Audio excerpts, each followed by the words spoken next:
Bonjour et bienvenue dans cette conversation entre zèbres indépendantes. Aujourd'hui, j'ai le plaisir de recevoir Nathalie Thieblemont, qui est diététicienne atypique.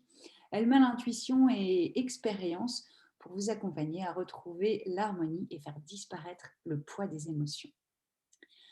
Merci beaucoup Nathalie d'avoir accepté cette invitation. Je me suis pas Merci.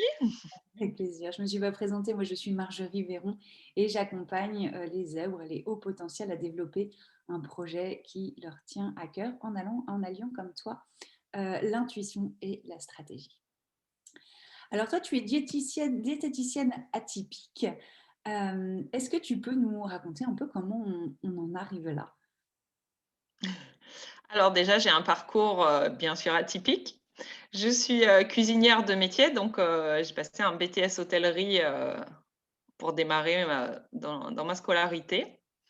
Ensuite, j'ai obtenu ce BTS à 21 ans. À 23 ans, j'ai ouvert un restaurant, donc que j'ai tenu 4 ans, qui a très, très bien marché dans l'Ardèche et j'ai stoppé parce que ça marchait très bien et que ça n'avait plus de sens à un moment pour moi. J'avais envie de voir autre chose, donc voilà, j'ai entrepris un petit tour de France, culinaire, pour me réapproprier d'autres méthodes culinaires et donc je suis montée jusqu'à Honfleur et essayer pas mal de petites périodes d'essai comme ça, courtes, mais pour apprendre plus d'expérience et rencontrer d'autres personnes, sortir de là où j'étais un peu enfermée pendant 4 ans et qu'est-ce qui s'est passé après? J'ai pas repris un restaurant, mais la responsabilité d'un restaurant où j'avais toute la gestion salle et cuisine et de là, j'ai rencontré, mon mari.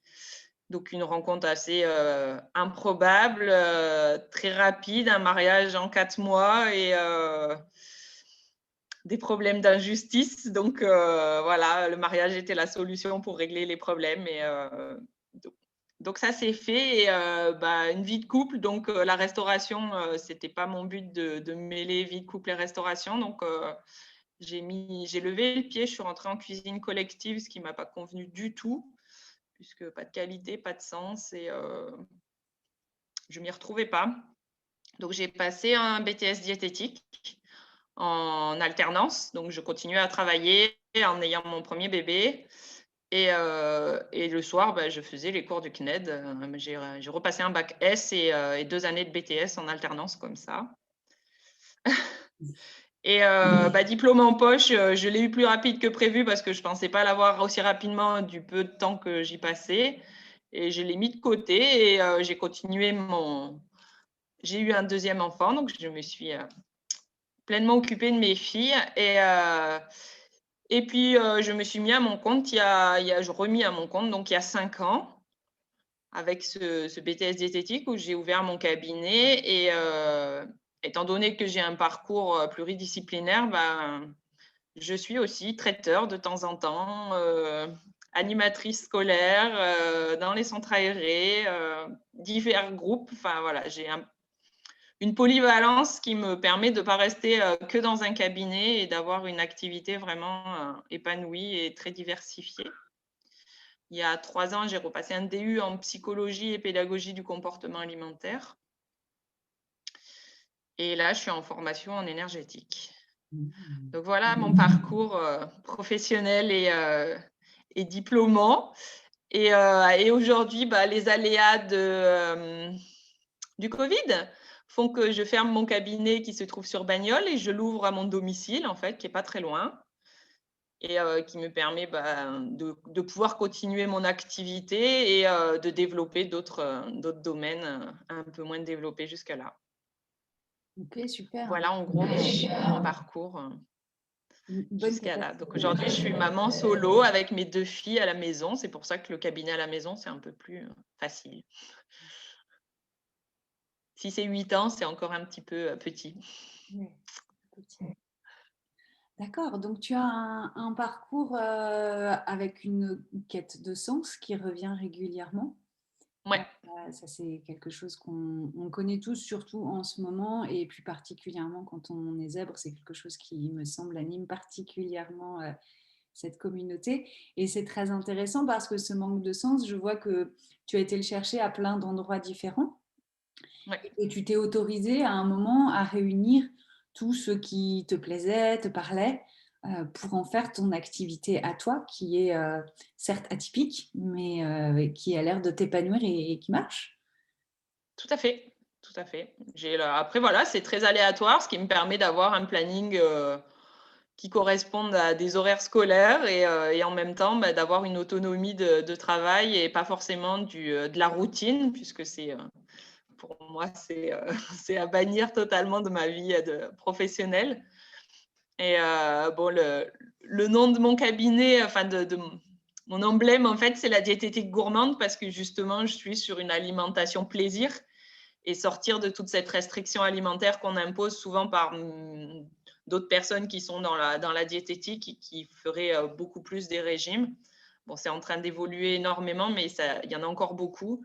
Et là, c'est vraiment une approche qui est recentrée sur la personne et sur la globalité, quoi. Donc, ce qui ressort, ou moi, je fais un travail aussi sur ma globalité pour m'épanouir.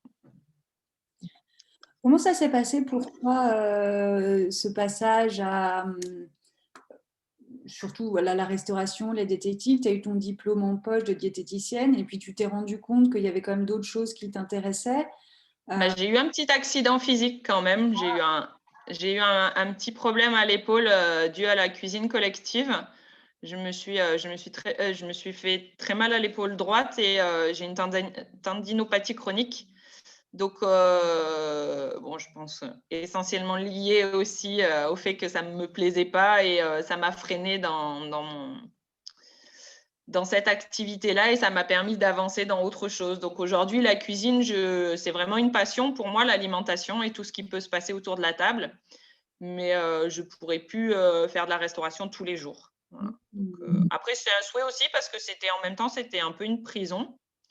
Donc ça a été très bien à un moment parce que ça a été protecteur, même si c'était très, très, très, très difficile.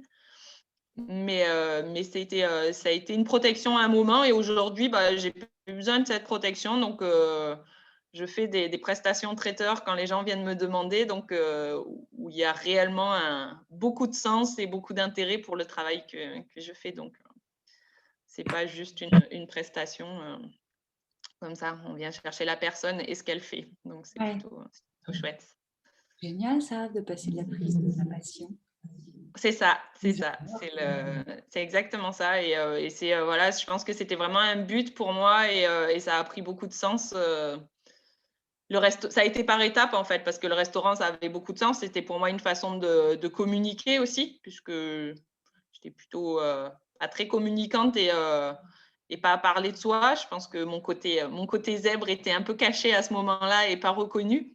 Donc, c'était un moyen de communiquer l'alimentation, puisque je pouvais les assiettes et tout ce que je pouvais cuisiner, ça parlait d'elle-même, quoi, et j'avais pas besoin d'exprimer ma personnalité, ça se ressentait dans la création, quoi.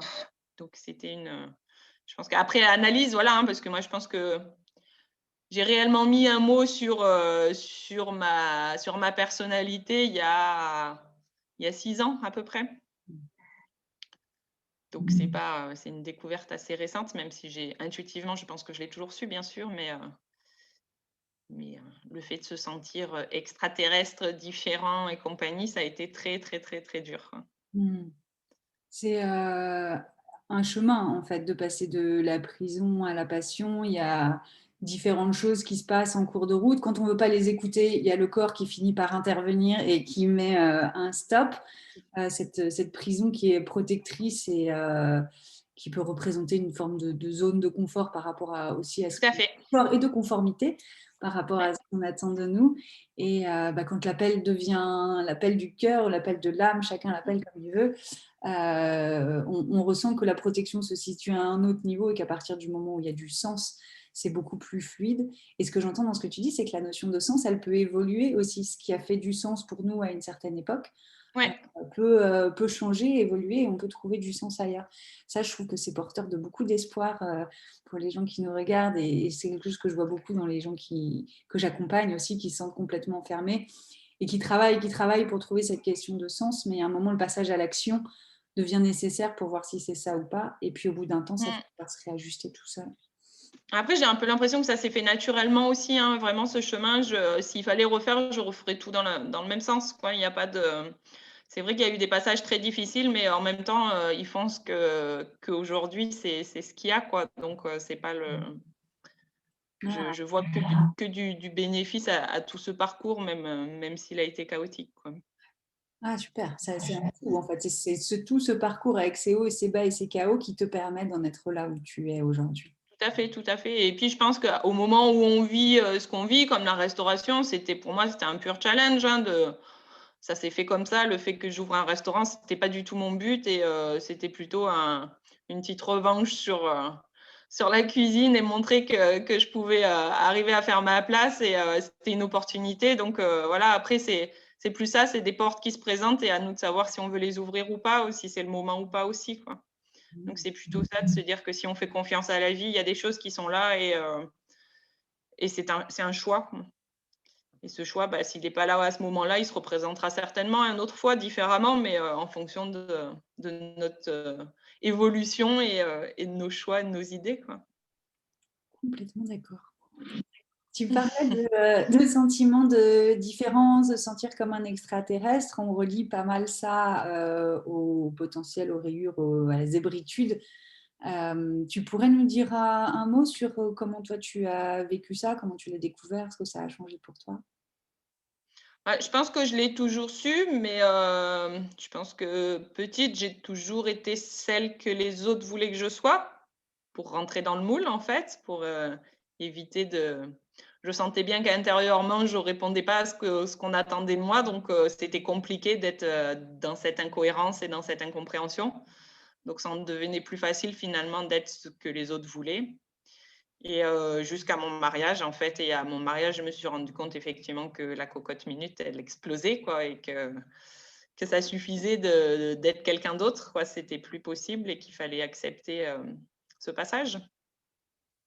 Donc j'ai lu un livre qui m'a beaucoup ouvert les yeux et qui a fait que j'ai découvert ce parcours et cette personnalité un petit peu atypique et qui m'a beaucoup rassurée de me sentir moins seule et de voir qu'on est finalement assez nombreux et pas tant atypique finalement. C'est une personnalité, c'est un comportement et je me confonds tout à fait dans les autres. C'est simplement à se respecter dans notre façon d'être et de voir les choses.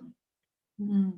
C'est intéressant ce que tu dis. À force d'interviewer des atypiques, je finis par me dire qu'on n'est pas si atypique que ça. En fait, on est juste un autre Non, type, mais c'est typiquement atypique que de se sentir différent, que de vivre le parcours qu'on a pu connaître d'évolution, de transformation et de passer de je me conforme à je cherche qui je suis et j'apprends à me conformer à qui je suis. Euh, voilà. Bah, je trouve ça important parce qu'en fait, bon, moi, j'ai fait aucun test. J'ai fait simplement des lectures, des recherches et des accompagnements, mais je voulais pas rentrer dans une case, en fait.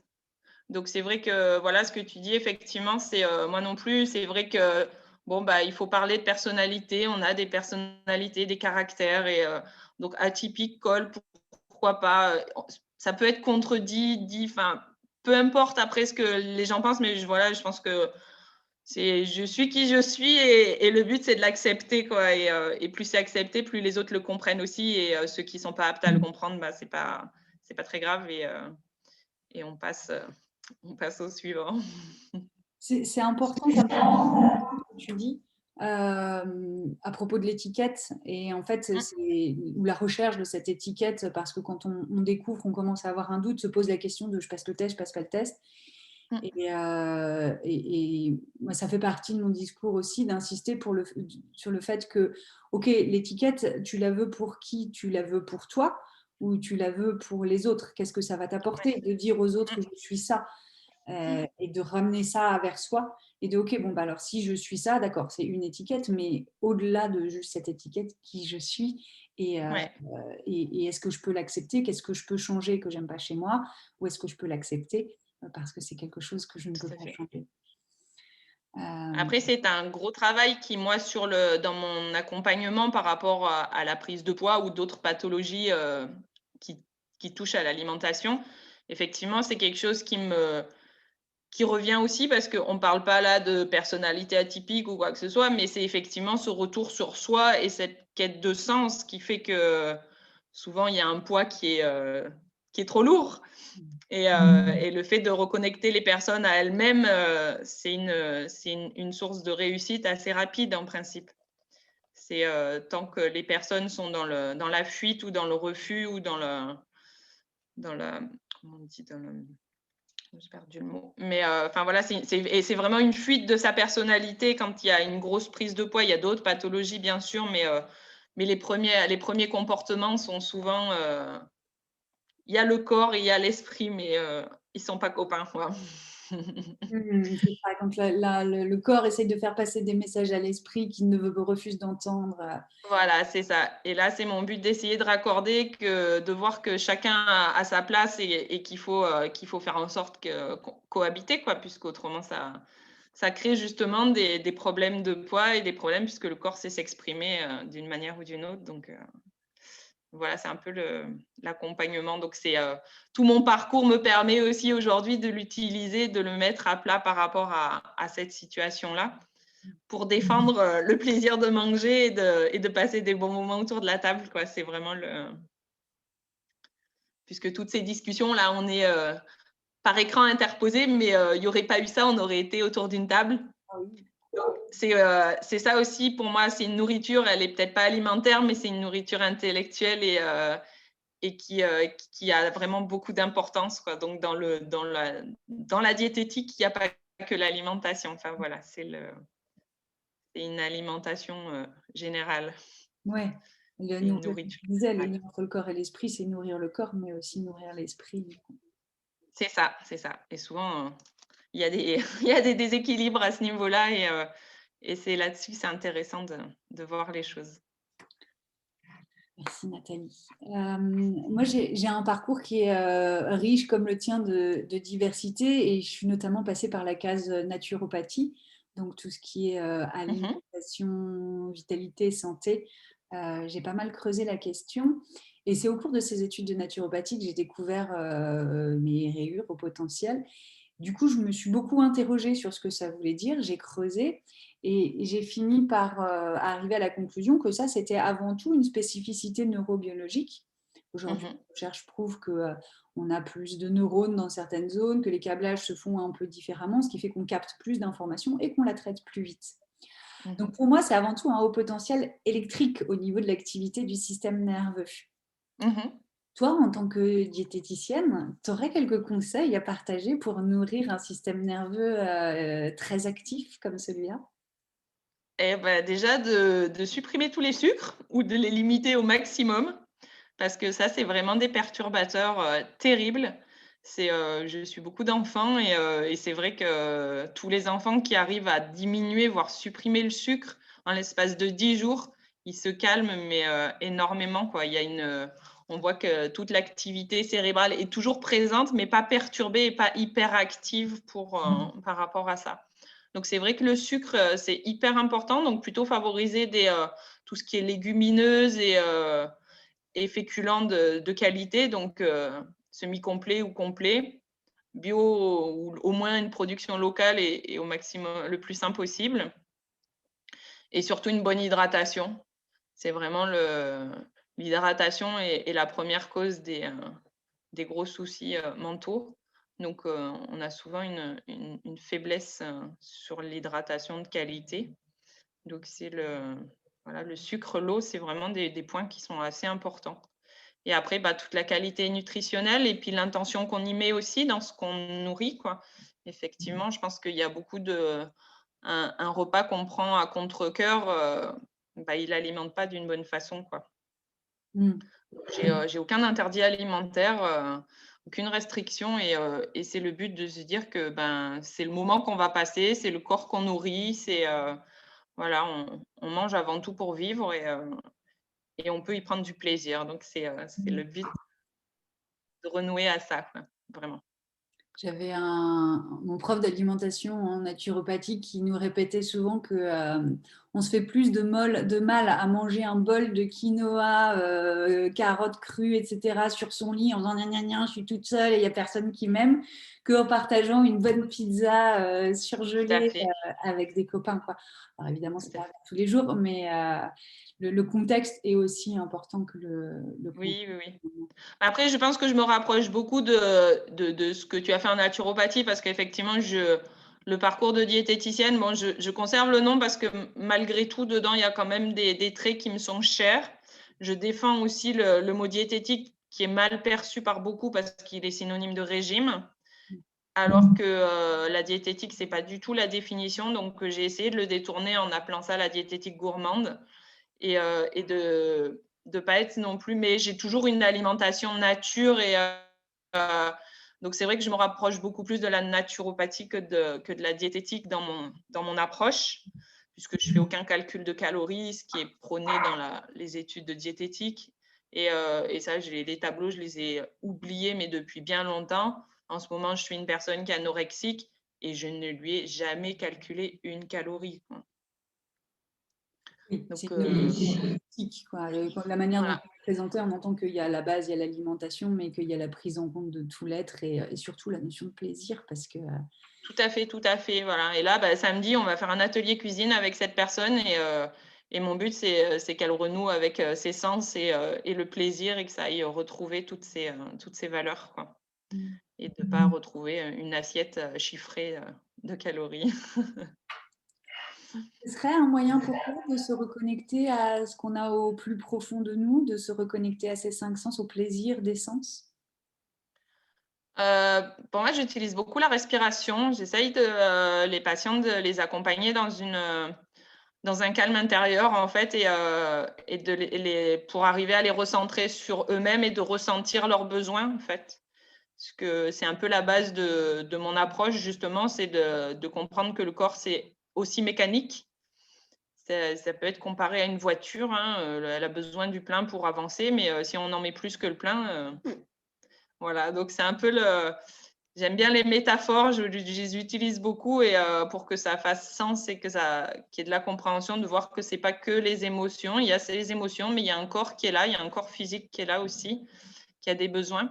Mais il faut savoir les écouter. Alors souvent, ce que je dis souvent, on les écoute quand on est malade, quand on a un petit rhume, une fièvre, on s'écoute, on se repose et on mange moins. Sauf que dans la vie de tous les jours, on mange toujours de la même façon, les mêmes endroits, les mêmes quantités, et on ne fait pas attention que notre corps, il régule et il n'a pas forcément besoin de ça tous les jours, quoi. Donc, ouais, mais si, c'est surtout la peur de manquer, en fait. Ça, c'est un gros travail. La peur du manque, elle est terrible Mm. par rapport à l'alimentation.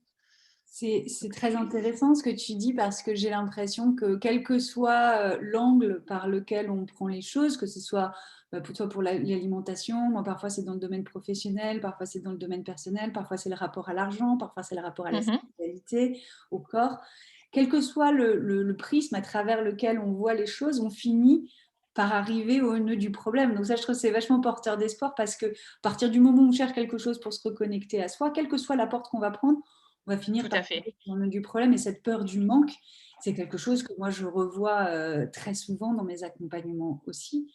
Ouais. De ton expérience, elle serait liée à quoi et comment on peut la dépasser? Alors, c'est compliqué, mais c'est le fait de rassurer. En fait, j'explique souvent quand on part en vacances, ben, dans la valise, on emmène beaucoup de choses au cas où qu'on ne se sert pas.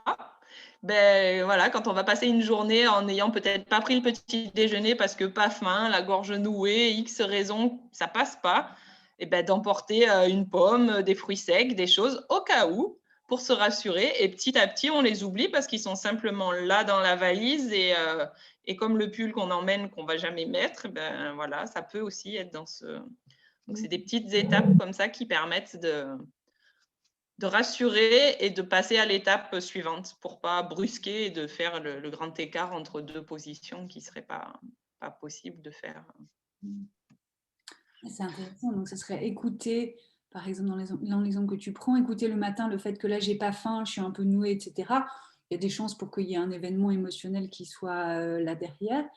Et plutôt que de se forcer à manger, dire bon bah je prends quelque chose et si ça vient tout à l'heure, Je l'aurais si c'est ça. jamais je pars sur une île au bord de l'océan, mais je prends quand même un pull si jamais il fait froid à un moment ou à Tout un à fait, tout à fait. Ben, moi, c'est vrai que bon, je suis pour le jeûne. Je ne l'ai jamais pratiqué, mais c'est quelque chose qui m'intéresse énormément. Et bon, je sais que je veux faire une formation, mais sur le jeûne pathologique. Donc, c'est à l'étranger. En France, c'est pas donné. Enfin, c'est que du jeûne plaisir. Je veux dire, c'est un peu difficile, mais beaucoup de personnes pensent se soigner là-dedans. Mais la plupart des personnes qui prônent le jeûne refusent les personnes ayant des pathologies, puisque justement, il peut y avoir un danger, c'est pas médicalisé. Et, donc, c'est un peu dommage parce que je pense que c'est un réel reset pour le corps.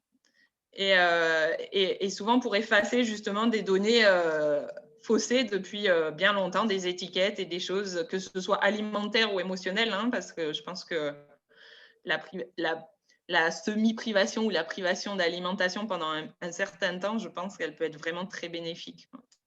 Ah oui, parce que Donc, ne serait-ce que... Pardon, vas-y. je, je disais que ça me paraît très juste parce que pendant que ton corps n'est plus occupé à digérer de la nourriture, du coup, il a de l'espace et de l'énergie pour digérer autre chose aussi. Tout à fait, tout à fait. Donc c'est vraiment là vraiment pour le coup une connexion à soi, bien sûr qui doit se faire accompagner pendant tout le long du jeûne. Hein. C'est pas quelque chose qui doit se faire seul. Enfin, ça peut, mais je le prends plutôt dans le but d'être accompagné dans ce moment-là pour passer ces étapes justement de peur, de soutien et d'être vraiment dans un cadre bien cadré pour le. Et mais par ce moment-là, comme tu disais tout à l'heure, ou comme j'apportais le fait de sauter un repas parce qu'on n'a pas faim, c'est déjà une forme de jeûne et c'est une façon de s'écouter. Je sais que ça m'arrive de sauter des repas parce que je suis pris dans mon travail, parce que ça me pose aucun problème. C'est pas, on n'a pas même si j'ai pas de soucis de poids et compagnie, c'est juste que c'est pas le moment. Le corps, il en a pas besoin. Et si là, je lui envoie une assiette complète alors qu'il n'était pas prêt à ça et que bah, ça va me surcharger et je serai pas bien l'après-midi alors que j'en avais pas besoin. Donc c'est vraiment une écoute et c'est une super aide. Et souvent les patients que je suis, souvent ils ont cette ah mais je croyais qu'il fallait pas sauter de repas. C'est une idée reçue. Après, ça s'adapte pas forcément à tout le monde. Il y en a pour qui c'est vrai, d'autres non. Voilà, le but, c'est de trouver sa place et de savoir où vous êtes vous et comment vous vous sentez. Est-ce que de plus en plus, les personnes me disent « Ah, mais non, là, j'avais pas faim, en fait. Et c'est vrai, j'ai pas mangé et ça va bien, quoi. » Et puis là, je me rends compte que je perds du poids en plus. Ah oui. C'est pas le but de sauter des repas juste pour perdre du poids. C'est juste de comprendre le corps et de répondre à ses besoins. Donc, il y a C'est beaucoup plutôt dans cette... Dans cette... d'écoute de Ouais, soi. Ça permettrait c'est ça, ça. de se remettre à l'écoute de son corps. Ouais, ouais, ouais. Progressivement, ben, après, il y a le corps, mais progressivement, ça s'étend, on se remet à l'écoute de soi. Toi, tu dis que tu utilises pas mal ton intuition aussi dans ton travail. Est-ce que ça, c'est un moyen de se Ouais, reconnecter à cette intuition? ouais. Bien sûr, parce que c'est dans l'écoute active déjà. Quand il y a un échange et un accompagnement, il y a des choses qui se ressentent et qui sont dites des deux parties. Et si on est dans une réelle écoute, la personne sait exactement ce qu'elle a en fait. Et c'est elle qui m'apporte les solutions. Il y a une partie d'intuition, mais il y a une grosse partie d'empathie en fait. Et qui permet de comprendre la personne dans sa vie, dans sa globalité, et de juste lui faciliter l'accès à une porte. C'est pas, c'est pas une aide, c'est vraiment un accompagnement. Voilà, j'ai pas envie de dire il faut faire ci, il faut faire ça, ça va marcher. C'est à tester, à expérimenter et à voir après les ressentis. Alors j'aime souvent dire que j'ai une baguette magique, mais qu'elle fonctionne pas. Et une petite baguette magique qu'une de mes filles m'avait fait, qui est posée dans un pot de crayon. Et je dis, elle est là, mais elle est inutile en fait, puisque vous l'avez déjà, votre baguette magique. Et c'est le but de la réactiver, d'aller trouver les motivations aussi. Parce qu'on parle d'alimentation, mais effectivement, je parlais tout à l'heure aussi d'alimentation intellectuelle. Et il y a beaucoup de personnes qui sont dans une phase travail-maison, travail-maison.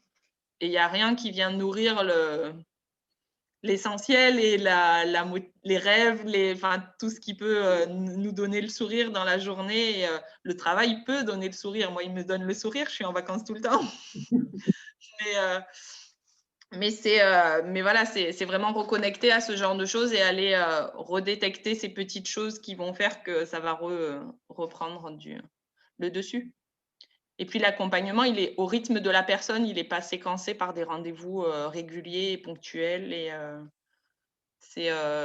souvent, c'est les personnes qui reviennent. Je fixe rarement un rendez-vous à l'autre. C'est la personne qui revient quand elle en a besoin. J'essaye, à part si vraiment il y a besoin d'un petit cadre au début pour lancer, mais j'évite au maximum pour justement sortir d'un cadre et être dans l'écoute, quoi, de vraiment casser ce côté contrôle et cadre. C'est très intéressant ce que tu dis. Finalement, ton intuition, elle te sert à accompagner l'autre, à se connecter à sa propre intuition. C'est ça. Tu arrives à ressentir quand la personne est dans le juste par rapport à ce qu'elle dit sur elle-même ou quand elle est en train de se mentir un peu elle-même et du coup, ton intuition te dit de la réorienter. Il y a une certaine résonance, quoi. Effectivement, il y a des personnes... Alors effectivement, c'est de l'intuition, c'est de l'écoute, mais comme on dit souvent, il y a des personnes qui parlent, mais ça sonne faux, quoi. Donc, et par le biais de certaines questions, on arrive à reprendre, parce qu'après, c'est la confiance aussi entre le thérapeute et la personne, bien sûr. Ça peut aller vite, mais ça peut prendre du temps aussi. Donc, c'est tout un parcours entre ce que l'un est capable et est-ce que c'est le bon moment aussi ou pas. Enfin, voilà, il y a des personnes... je ne me frustre pas quand il y a une personne qui vient et qui ne revient pas tout de suite. Peut-être elle ne reviendra pas, peut-être elle reviendra plus tard. Et c'est son chemin, voilà, c'est pas le... Je suis juste... c'est juste une présence d'accompagnement et à un moment donné. Voilà, il n'y a pas de... C'est un peu le côté compliqué, je pense, pour ce genre de personnalité qu'on a, parce qu'il y a aussi le côté où on s'implique pour l'autre, donc on a envie de savoir ce qui se passe. Et il y a un côté, c'est un petit... Enfin, je pense que moi, c'est le côté qui est un peu le plus difficile à mettre la limite entre la posture patient et thérapeute. Comment tu fais pour gérer? Pareil, je pense que je laisse faire les choses. Et puis en même temps, est-ce qu'il doit vraiment y avoir une limite? Est-ce que... Voilà, je laisse faire les choses. Je suis pas, si je me sens l'envie de prendre des nouvelles d'un patient parce que j'en ai pas eu et que je m'inquiète, je vais envoyer un message et à lui de me répondre ou pas. Si j'ai pas de réponse, j'insiste pas. Mais voilà, je suis pas dans la quête d'avoir un rendez-vous à la suite. C'est juste une demande d'information et une inquiétude de ma part. Et puis des fois, c'est l'intuition qui est là. Merci d'avoir appelé. Effectivement, ça va pas. Et bon, voilà, c'est une écoute. C'est une confiance en soi et en l'autre et c'est un accompagnement atypique. Exactement ça. Avec un fonctionnement atypique, en écoutant ton intuition, tu te permets de poser le cadre qui te correspond le mieux. Alors peut-être que ce cadre est atypique, mais à partir du moment où il convient aux personnes que tu accompagnes, ça me paraît être l'essentiel, puisqu'on reparle pas mal d'essentiel. Tout à fait, tout à fait. Après, je pense qu'effectivement, on attire aussi les personnes qui se sentent bien en fonction de notre façon d'être. Effectivement, il y a un peu les réseaux sociaux. Bon, j'essaye d'animer une petite page de temps en temps où je mets pas forcément que des conseils alimentation. Ça peut être des recettes et c'est très varié. Mais ça parle de moi et de qui je suis aussi. Donc, ça permet à la personne de comprendre que j'ai pu faire des vidéos à Noël de cuisine alors que c'est pas du tout je suis pas du tout à l'aise derrière une caméra. Mais ça s'est fait, c'était très naturel et ça montre justement que certes, on peut être pro et avoir des difficultés dans certains domaines et c'est pas c'est une personne, quoi. C'est pas un robot qui est en face. C'est ce qui est assez important que C'est important, ça me paraît important ce que tu partages, parce que moi j'accompagne beaucoup alors des zèbres, des femmes qui veulent être indépendantes depuis longtemps ou qui le sont déjà. Et ça fait beaucoup à combiner dans une société comme la nôtre, tout ça en plus, toi tu es maman. Oui. comment on fait pour gérer tout ça en même temps, parce que c'est être atypique, plus être une femme dans un monde qui est quand même encore beaucoup construit autour d'une forme de patriarcat, où la femme a été d'une manière ou d'une autre diabolisée à une époque, ou en tout cas minimisée, et indépendante, donc à son propre compte, qui ne dépend d'aucune hiérarchie. Comment tu gères tout ça? Déjà, je pense que c'est le souhait de ne pas travailler ou de ne pas pouvoir travailler forcément dans un bureau ou dans quelque chose de très routinier qui ne me conviendrait pas. Alors, malgré qu'aujourd'hui, ça commence à développer pas mal de postes un peu plus libres et possibles, mais c'était pas mon souhait. Et puis, d'avoir des horaires fixes tous les jours non plus. Donc, le fait d'être à mon compte et de gérer les priorités, en fait, après mon divorce, mes filles avaient 2 et 4 ans. Donc, la priorité, c'était elles. Je ne pouvais pas non plus répondre à un poste de salarié parce que beaucoup de maladies infantiles et la présence de maman nécessaire aussi. Donc, et puis un choix de ma part aussi d'être présente pour elles. Donc le but, c'était de trouver un boulot qui me permette de payer le loyer, de manger et d'avoir du temps pour elles. Et c'était la priorité. C'était pas de partir en vacances sur les îles. Voilà, il y avait une base de priorité qui évolue avec leur âge aussi. Et là, elles sont de plus en plus autonomes et ça me permet de développer moi aussi mon activité et ça avance au rythme de chacune en fait. Mais je pense que c'est ça, c'est vraiment je vois des priorités et j'essaye de les respecter. Enfin voilà, ma priorité, c'est qu'on puisse manger à notre faim et vivre simplement, quoi. Et voilà, le confinement, ça a été pour nous un super moment parce qu'on a passé 3 mois ensemble. On est à la campagne, donc c'est vrai qu'on a de la chance, mais c'était pour moi une grande richesse de pouvoir passer autant de temps avec elle sans courir. Et ça nous a permis d'aller faire plein de balades, de découvrir la nature encore plus et de les rendre aussi actives là-dedans et de pouvoir s'occuper en extérieur sans qu'on soit toujours présent. Bon, chez moi, les écrans sont interdits. C'est régulé de temps en temps, 1 heure par-ci, par-là, mais il n'y a pas d'écran à la maison. Donc, elles sont habituées depuis toute petite à pouvoir s'occuper et à gérer des choses. Et voilà,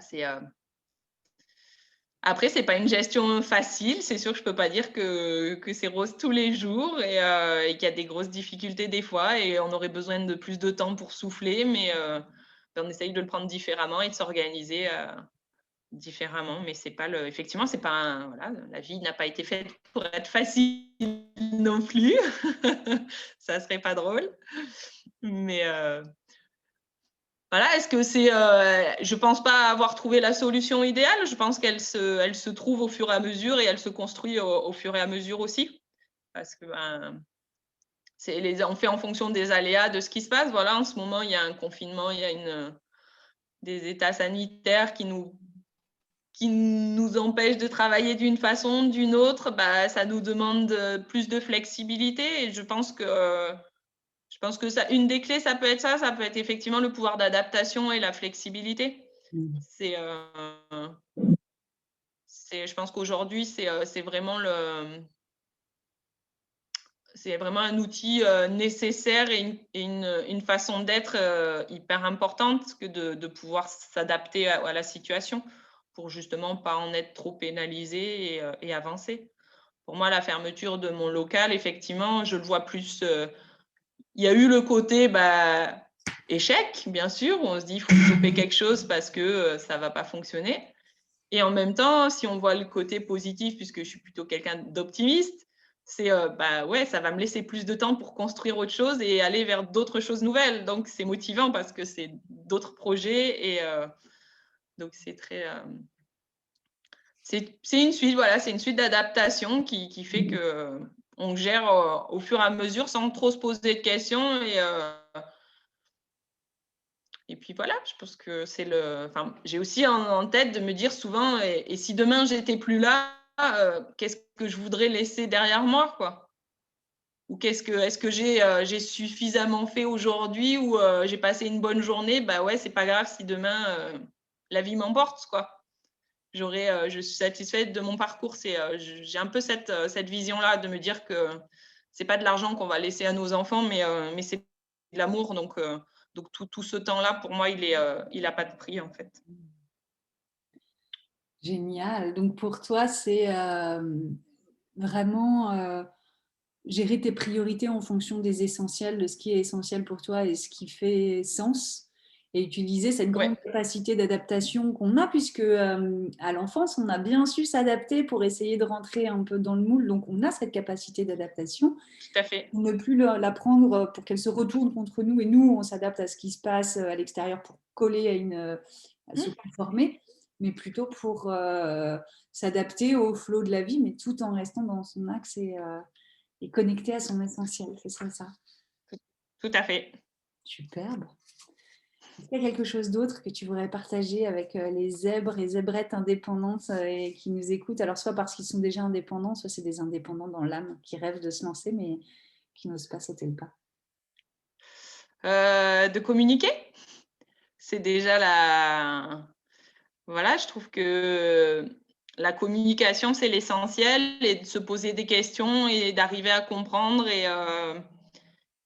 et moi, c'est vrai que la communication, je pense que c'est ce qui m'a beaucoup aidée parce que je pense qu'on se sent enfermé dans un monde, dans notre propre monde, en fait et on a peur d'en sortir et effectivement, le fait de voir, des ouvrages, des vidéos, des choses, d'autres et de rentrer en échange sans forcément, valider tout parce qu'effectivement, ce qu'on disait tout à l'heure, le côté hypersensible, zèbre et compagnie, c'est encore une étiquette en fait. Donc, c'est de se sentir à l'aise dans son propre domaine et dans sa propre personnalité avec ses propres particularités et à être accepté tel qu'on est simplement, enfin, et sans me dire je dois être câblé comme ça, je dois avoir un résultat comme ça si je veux être un zèbre. Non, moi, c'est même pas un souhait, c'est voilà, je pense qu'aujourd'hui, je veux pas rentrer dans un monde catégorisé. Je me dis, je suis qui je suis et on m'a donné ça et je fais avec, je partage et j'accueille. Et je pense que les personnes qu'on peut accompagner, forcément, elles ont un peu les mêmes spécificités et elles s'y retrouvent et elles nous permettent à nous de grandir et à elles de grandir aussi. Parce qu'on en apprend, enfin moi personnellement, je pense que j'en apprends toujours dans ce genre de communication et d'échange. Et c'est toujours porteur d'écouter l'autre et de prendre pas de prendre exemple, mais voilà, de voir que l'autre est capable de vivre dans son propre, avec ses propres particularités et que ça pose pas de soucis. Enfin, que c'est pas qu'il peut y en avoir, mais c'est aussi ces soucis qui permettent d'avancer. Donc, c'est, le Super. bien n'existerait pas sans le mal. Donc, il faut trouver le juste milieu. C'est ça. C'est ce que moi je m'attelle à faire depuis une bonne vingtaine d'années maintenant, de trouver le juste milieu entre deux voix qui m'appellent fortement l'une et l'autre et de les réunir et C'est ça. de communiquer aussi avec, c'est ce que je fais dans le cadre de ces conversations entre zèbres indépendants qui me plaisent beaucoup parce que ça fait partie Mhm. de ce qui nourrit mon âme et mon esprit aussi, d'échanger, de communiquer avec des gens qui sont sur la même longueur d'onde. Après, zèbre ou pas zèbre, Voilà, c'est ça. vraiment ça la question, c'est juste une question de feeling et de sentir que ça passe et on peut se montrer tel que l'on est dans ces cas-là. C'est ça. Merci beaucoup pour ce partage. Merci aussi à toi.